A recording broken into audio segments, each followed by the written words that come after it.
Tanja Borġ titkellem esklusivament ma' dan l-istazzjon, tirrakkunta il-martirju li għaddejja minnu u lieda li għandhom passaport Malti iżda għadhom maħtufa fil-Libja.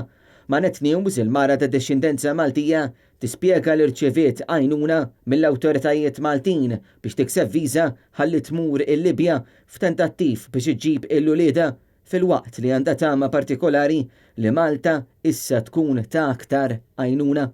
Yes, I have involved the Maltese authorities since the beginning. They are well informed of my situation and I have been in contact with them. They were actually the ones that helped me get a visa for Libya. But that's all they could do at the time. I'm hoping now that there's better connections with Libya, that something can be done.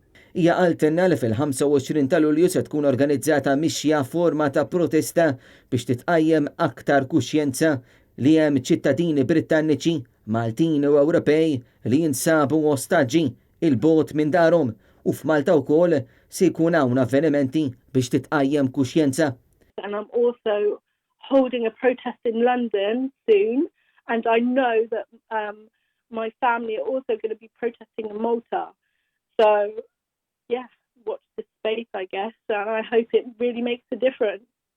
And I want everybody to know what's going on. Like, my children should be home. They don't deserve to be there. Tanja Borġ qaltilna li ftit ilu skopriet li kien hemm 11 miljun sterlina fondi biex tinstab Madeleine McCann. Fil-każ ta' ulieda jafu fejnhom imma l-awtoritajiet ma jridux jagħtu aktar għajnuna. So from here, I cannot do nothing. And I really love authorities to get involved. I don't understand why Interpol can't get involved. I really just don't understand the whole situation. It's really upsetting and frustrating.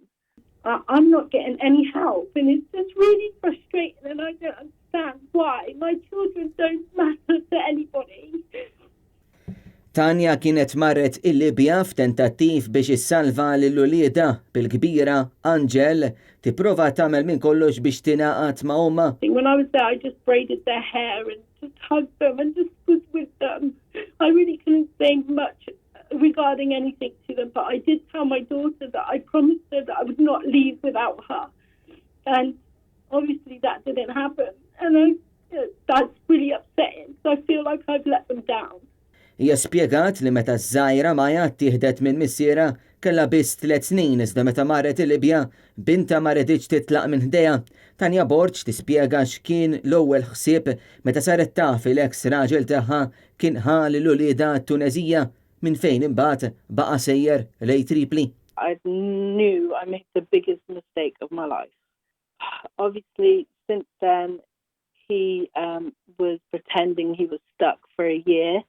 And then I got authorities involved straight away, but I knew nobody could do nothing. So I had to take this up on my own. L-appell tagħha tul intervista baqa' wieħed biex jittieħdu l-passi kollha ħalli ulieda jirritornaw id-dar u ssir ġustizzja magħhom. I want everybody to know what's going on. Like, my children should be home. They don't deserve to be there. I've done everything legally.